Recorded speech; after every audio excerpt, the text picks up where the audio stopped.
The kickoff unit is out on the field, and they will send this one away. And this is going to be returned from middle of the end zone.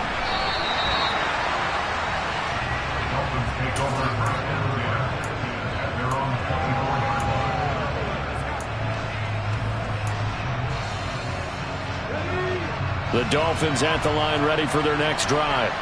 They're kind of searching for that magic elixir. You know, they're moving the football a little bit, but not with any great consistency. I love that term you just used, elixir, right? Old school. Old school. I love that because you don't want to put too much pressure on your defense as well. All right, if you're kicking field goals, that's great, but your defense has to keep going out there and holding the other team. You're not giving them any cushion to work with, and that gets tougher and tougher as the game goes along. Put the ball in the end zone and get sixes. That's the ambrosia that they're looking for. Ambrosia and trying to erase this deficit. 44 yards rushing for him in the ball game now on 14 carries. We'll definitely see some open running lanes, and he's taking advantage of it right now, but that shouldn't be a surprise. Defense has the lead. They're playing for the pass first. Right back to him on first down. And this play will be blown up. He'll lose yardage back at the 38. He'll lose a yard there, and it's 2nd and 11. I think this offense, specifically this running game, they're going to have to find a way to turn the page because they haven't found a way to run it effectively thus far, and it's cost them. So after the loss of a yard, they'll look to push forward here on 2nd down and 11.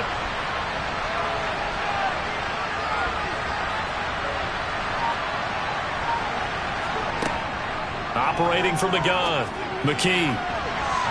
And his throw is incomplete. So many times when we talk about coverage, we're just about a defender running with a receiver, but a big part of it is understanding where the football is, finding it. In this case, when it arrived, it wasn't a surprise, and he was able to bat it away.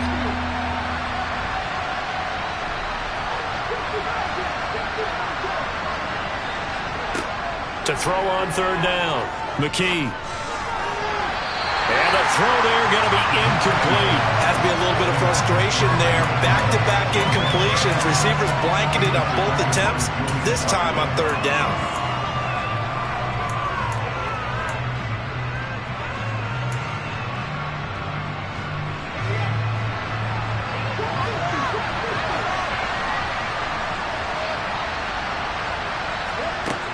Got to try it here. He's back to throw. He is going to find Hill here. He's got room at the 30. And he will have a Dolphins first down as they manage to convert. And that'll keep the drive alive. The time to pull out the stops is now, and they convert there on 4th down. When they've needed a play this year, he's certainly been the guy to deliver it. As this season has gone on, he's been awfully consistent and sometimes spectacular.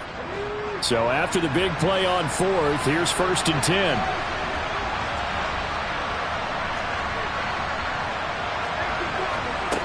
Back to throw again. Being chased out left. And he'll just get rid of it. They had their backs up against the wall a little bit, and they come through by forcing an incompletion.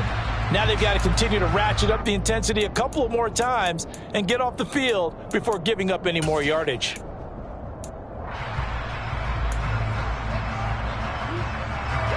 An incomplete pass leads to 2nd and 10 from the 25. They'll look to throw again. That is caught right at the 10-yard line. And he gets it inside the 10 to the 9. It's a really nice 15-yard pickup, and now it's 1st and goal. Correct me if I'm wrong. Yeah, you're down 2 scores. I don't think you need to rush just yet, but you can't take your time either. Yeah, even if you don't want to commit to full 2-minute offense, you have to up the tempo, up the urgency.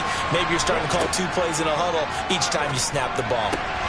And now a throw on 1st down there, but it's incomplete. Well, they certainly did a nice job there, picking him up out of the backfield and then running stride for stride with him. That's good coverage, and it led to an incompletion.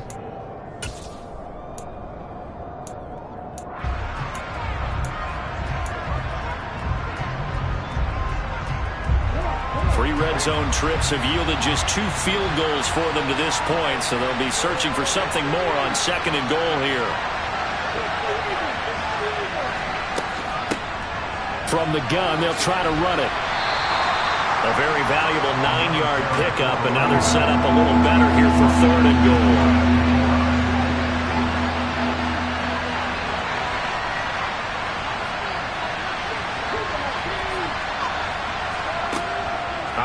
from the gun.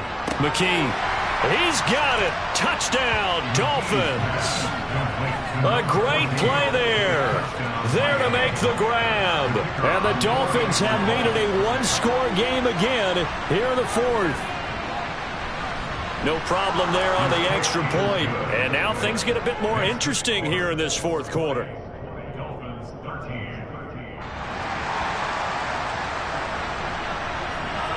This game back within a touchdown now as the kickoff's away.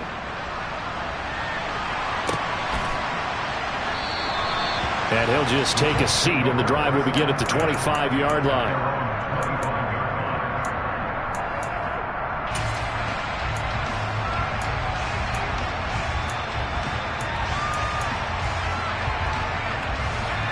The Colts come to the line ready to start their next drive. After the touchdown we just saw, we have a brand new ball game. And now look at the situation. You got plenty of time on the clock. Defensively, they have 3 timeouts. So do you run the football here or do you throw it? I think you have that full conversation with your offensive unit, and you tell them, here's the situation. They've got all their timeouts, so we are not going to play this conservatively. We've got to attack them. We've got to make them use those, gain the ground that we need in order to put this game away. If you think we're just going to run it 3 times and punt it, you got another thing coming. Yeah, and by the way, also the 2-minute warning in play, so essentially 4 timeouts left. They have to be aggressive here. Forced out to his left. The toss here completed to Pittman. And they'll get it up just short of the 45 at the 44. That one for Indianapolis, resulting in 15 yards and a fresh set of downs. Quite the turnaround from a week ago where he threw 4 interceptions. He hasn't had an interception this game, and he told us during the week, my goal, goose egg. He's achieving that so far. And what we're seeing is a guy that you can win with, all right? Because anyone who can make that type of an adjustment and shake off a really horrendous week the week before and come back and play mistake-free football to this point, yeah, that's a guy I want to play with, that's for sure. Fourth quarter, down to the final 2 minutes, and we've got a one-score game. So the Colts in possession of the football as we get you reset. They've got a 1st and 10 as they look to try and finish this one off. And not totally home free yet, but it's looking good as they come up 1st and 10.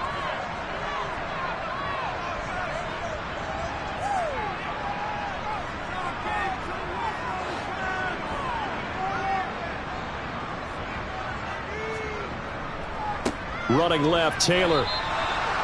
That's going to go as a loss of 4, and it'll be 2nd down. And now we'll see a timeout used on defense as they stop it right out of the break with 1:57 to go in the ball game. So with your team leading in the fourth quarter, you know you've got to run the football. They know you've got to run the football. Sometimes that means there's nowhere to run the football. That one looks like he'll throw here. He finds his man, complete. That's Bradley. Now the Dolphins will use the last of their timeouts. It'll be their 3rd and final timeout, so as they talk things over, we'll step aside. Now that's often a surprise for the defensive guys when they see the big fella slide out of the backfield and catch the ball. Not something they usually go over in practice very often.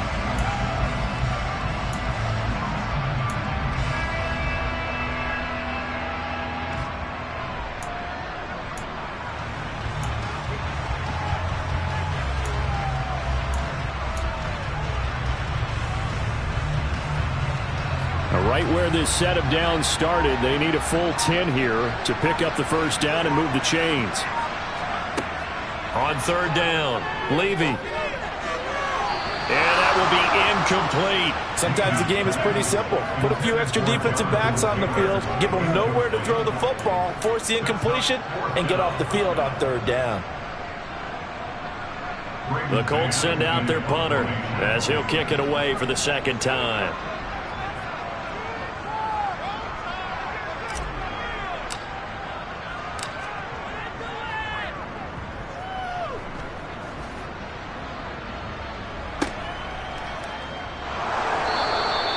.31 yards on the punt there, and it'll be Dolphin football.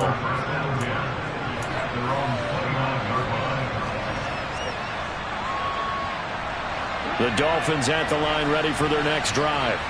The offense running out, and they are charged up ready to go after reaching the end zone on their last drive.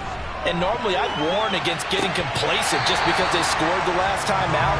But I don't think there's any worries with this group right now. This is a hungry group, and they want to keep building off of their last drive. Now they just want the officials to hurry up and place the ball so they can snap it and get back to work.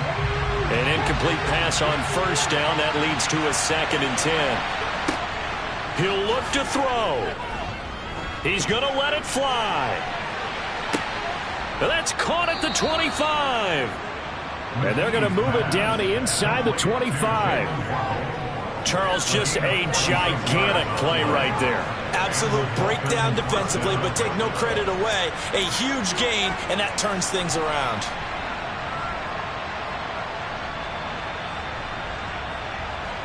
So the big play gets him all the way down to the outskirts of the red zone here for 1st and 10. Throwing middle, and it's complete. And they're going to get this down to about the 17-yard line here.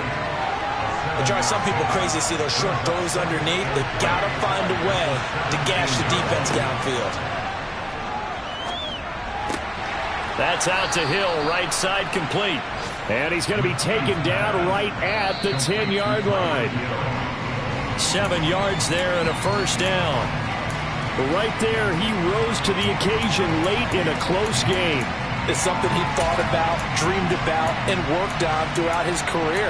Because in these types of situations, he wasn't going to allow extra coverage to keep him from getting the football. 2nd and 10.